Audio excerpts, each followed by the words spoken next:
Oh, oops, hold on. Okay, I'm ready to start. Um, about 4:35.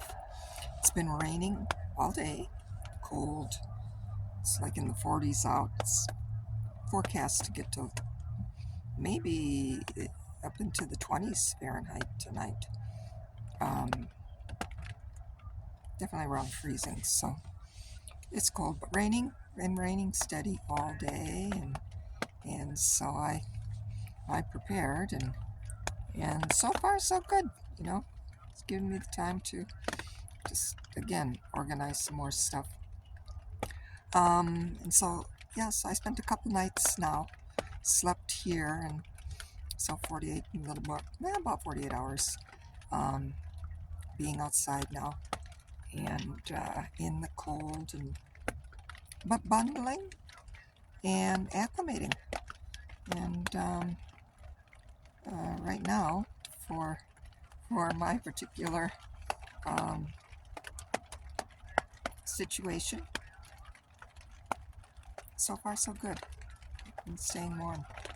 What I am now, it takes a lot more time being out here because I have to take down my bedding, fold it up, cover it up in such a way that it stays dry and everything is organized. And so I have the tent set up for my daytime activities, and then when it's nighttime and I'm done with what I need to finish up for the day, I then pull out all the bedding and pump up the air mattress, and then slide my sleeping bags one into the other, and then it's about a 45-minute process to get it all set up, and then to put on all my clothes and tuck them in the right way and all that kind of stuff. So it takes a lot of time, and it takes about an hour in the morning too to take everything down and fold it up, and because the tent's so small, or there's not enough room to keep the bed up and utilize the tent during the day, which obviously today I really needed to because it's raining all day today.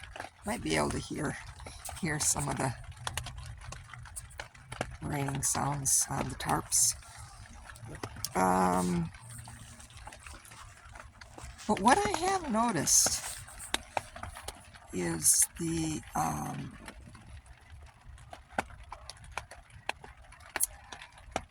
it's an interesting thing.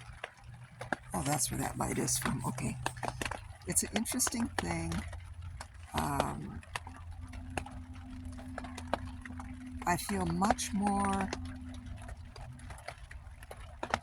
rejuvenated when I sleep outside, but it doesn't mean I have more energy. It's an interesting thing, and this, I've heard other people who are, in their 60s and 70s explain it this way, and particularly those who are continually working on their spiritual development, and just going to live their life thoroughly all the way until the last breath. So what I've heard from them is, I remember reading this. Actually, it was the woman who walked around the Great Lakes, not Mandamin, something like that, the Ojibwa woman, and she would walk around the Great Lakes in prayer, to heal the lakes. It's quite amazing. And she did this, I think, in her early 60s, when she answered Spirit's request to do a walkabout around all the Great Lakes for healing, which she did, and she's having impact for sure. But she was saying, and someone who was speaking about her too, helping her out, just said, yeah, we don't have when we're getting older, we don't have as much energy, but there is a strength and a stamina of spirit. Now, when I was sleeping in the hotel or motel or whatever, it was fitful sleep, but it was nice because it was heated and I didn't have to spend all that time doing things, and there was a commode right there, a bathroom, and running water and electricity, and I didn't have to worry about people, walking just a foot or two from where I'm sleeping and that type of stuff, and the dogs barking, and it was nice because it was a little more quiet, and I had more privacy and more space.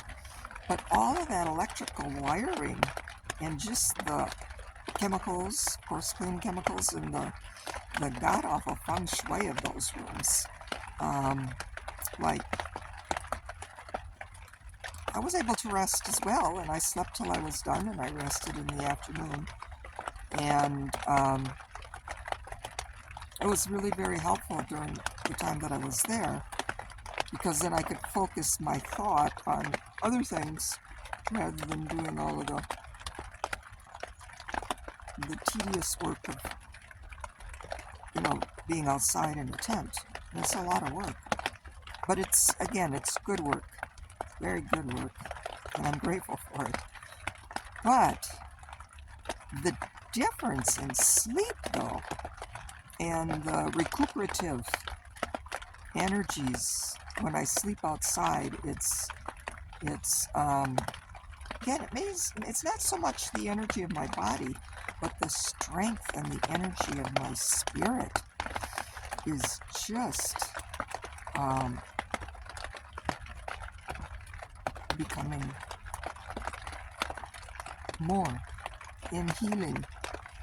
And so it's an interesting paradox, because the body, I still have to go slow, and I don't have the physical stamina. Or when I have to do things, or when I have a certain focus and clarity that I have to call upon, boom, it's there.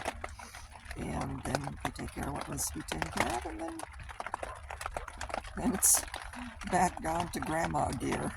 And, I call it sloth overdrive. But anyway, I just wanted to touch base and speak about noticing the difference and the nature of the times, and again, the gratitude I have of having the capacity and the material things and the wherewithal to be able to sleep outside, because I really do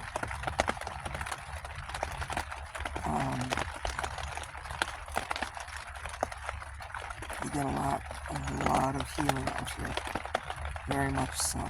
So anyway, so that's Saturday, and it's supposed to rain through the night, I guess, over on the Siskiyou Pass, which is the incline before you go up into on Highway 5, before you go up into Oregon. They already have 2 inches of snow up there, so I think that's a 5,000 foot elevation. So it's snowing, and it's a mixture of snow and slush down to about 4,000, and we're just under 3,000 here where I'm at. So it's just rain and very cold. But anyway, hey, I'm still here. So I'm very grateful and very hopeful. Satnam, Waheguru, Chi Miigwech, and sweet dreams.